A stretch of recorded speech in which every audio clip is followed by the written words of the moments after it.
Iran built its entire military strategy around drones. Now, drones are hunting IRGC members in the streets of Tehran. Iranians are sending checkpoint locations to Mossad and the CIA, and then drones go in and take care of business. The regime massacred 40,000 protesters, and now the same regime is being hunted by the people who survived. Situation is getting so bad that we're now seeing some Iranian officials actually defect from the regime and join the other side. Take a look. 2 more Iranian diplomats have applied for asylum, one in Denmark, one in Australia. This is on top of 2 diplomats who defected from Austria and Switzerland back in January. Both of them sought asylum in Switzerland. Now, of course, we have to keep in mind, things are very different right now than compared to January. Right now, there's an open call from the United States for Islamic Republic officials to switch sides and help bring down the regime. And on top of that, there's something else going on. These diplomats are already part of the system, and they see what's happening inside Iran, and they are realizing the regime might not survive. So they are jumping ship, and every time someone jumps, the next person thinking about it becomes more likely to jump too. The Islamic regime cannot afford this, especially right now. You see, inside Iran, there's a power shift happening, and it's creating chaos. The traditional mullahs and ayatollahs who used to run the country are now losing control after Ali Khamenei's death, and they are being replaced by IRGC commanders who are essentially running everything. During the election of the new supreme leader, we actually got some hints of this. We saw reports that IRGC commanders were going to the homes of clerics on the Assembly of Experts and threatening them to vote for Khamenei's son, Mojtaba Khamenei. Now, why would they do that? Maybe because the new supreme leader is likely in a coma or unconscious, maybe even dead, and now they can use his absence to basically run the things. You see, supreme leader is technically the commander-in-chief, so he's supposed to be running the IRGC. But if he can't really talk, these commanders basically have a free reign. In fact, take a look at this clip. This is footage from Iranian state TV from last night. The chair where the supreme leader is supposed to be sitting is empty. He can't even show his face in public. We know he was injured because the Iranian media confirmed it the night they announced his selection. But ever since that night, he has not shown his face. The situation is so bad that the state media itself is using AI-generated images of the supreme leader. They can't even get a real photo, and there are rumors that he might have lost a leg, maybe even injuries to his face. So they're letting AI do it. When supreme leader is a figment of artificial intelligence, the IRGC basically has control of the whole country. Now, for the commanders, that's definitely good news. But luckily for us, it's not all good news for the IRGC, because there's tension building inside the military. You see, many people don't know this, but Iran actually has 2 armies. One army is called Artesh. This is the regular military, the professional army that every country has. And then there's the IRGC, the Islamic Revolutionary Guard Corps. Notice the name. It says Islamic, not Iranian. That means this is an ideological army built to protect the revolution, not the country. And the regime has always favored the IRGC and neglected Artesh, because they fear that a competent professional military having too much power is just too risky for the Ayatollahs. Well, guess what? That thinking is backfiring right now. There are desertions happening within the IRGC, there are severe supply shortages, and frontline units are operating with less ammunition, food, and drinking water. In fact, in some areas, the situation is so bad that units are receiving 20 bullets for every 2 soldiers. And here's where this kind of shortage gets dangerous. You see, IRGC personnel are refusing to transport wounded Artesh soldiers to hospitals because there's shortage of blood and hospital beds, so they are prioritizing their own. This is giving rise to tensions that has always existed between the 2 armies, and now it's coming to the forefront. And guess what? This is exactly what the Iranian people need. For the regime to truly collapse,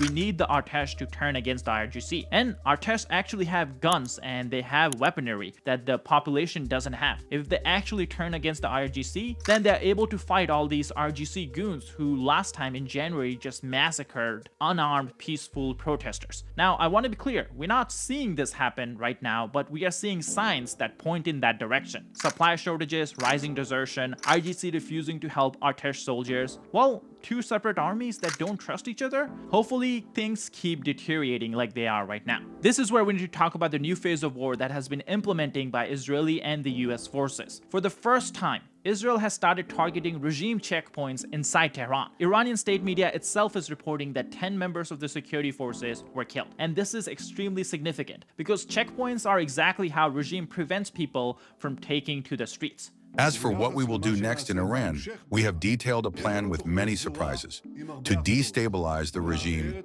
and to enable change.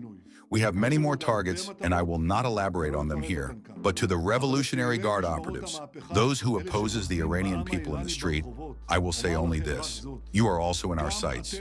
Those who lay down their weapons will not be harmed. Those who do not, their blood is on their own hands. And to the Iranian people, I say, I have been speaking to you and for you for decades. The moment of truth is approaching, because we do not seek to divide Iran.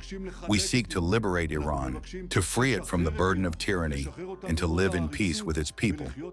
Israel is deploying small drones over Iranian cities, and they're doing something that the IRGC never expected. You see, all this time we talked about how Iran prepared to win this war by basically carrying out terrorism against neighboring countries and of course merchant ships in the Strait of Hormuz. And they did that using small drones. But guess what? They never actually thought about what they would do when the other side starts using small drones too. And take a guess who's actually helping the US and Israel against IRGC? Iranian citizens. As you can see on your screen, Iranian citizens are sending videos exactly like this one, basically exposing these checkpoints to Mossad and the CIA. They want to expose the locations of these besieged checkpoints, and then the drones go in to take care of business, if you know what I mean. I'm sure some of you guys are wondering, why are Iranians doing this? Now, before we answer that, just a quick reminder to hit the like and subscribe button down below, because it really does help us out in the algorithm. Now, let's look at why Iranians are doing this. Well, the answer is pretty obvious if you've been following what's happening inside Iran for the last 3 months. These are the security forces who killed 40,000 Iranians in January. And guess what? They are still actively killing innocent Iranians for no reason whatsoever. Here's one of the messages from inside Iran. A man was stopped at one of these checkpoints, things escalated, and they shot him on the spot. Just a normal traffic stop turned deadly. This is not an isolated incident either. Here's more details. Take a listen. John, when you talk to Iranians who have fled their country, who've crossed over the border here to Armenia, the main emotion you sense right away is fear.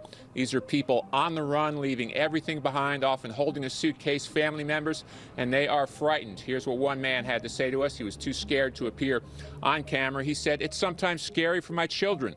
My daughter's very afraid of these noises." And yes, of course, we're scared of this. When we ask people, why are they leaving everything behind? Why are they fleeing their country? Why not perhaps stay and protest against this regime? One man said, "I'm not sure if you can protest against this regime. They have a religious view. So anybody who protests against them is God's enemy. They say protesters are heretics and you can kill them." They killed 40,000 protesters in 2 days. And in their point of view, they go to heaven for doing this.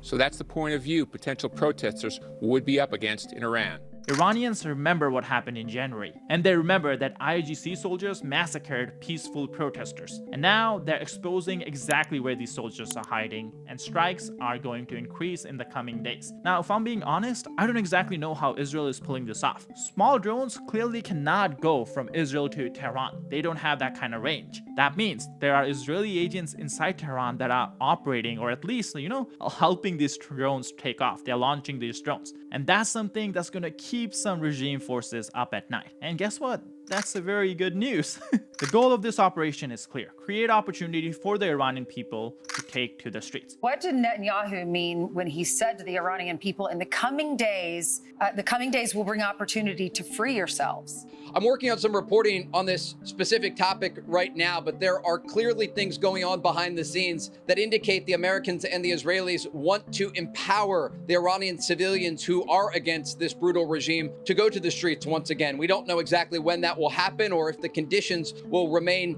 in a way that would allow them to go to the streets and not be killed by security forces. But we do know, as a result of Operation Epic Fury, many of the people responsible for the crackdown on protesters have been taken out, and the besieged forces and IRGC headquarters in Tehran have been destroyed in this operation. And so these heavy blows will continue to be inflicted on the Iranian regime, and we can expect an increase in strikes throughout the day today and even into tonight.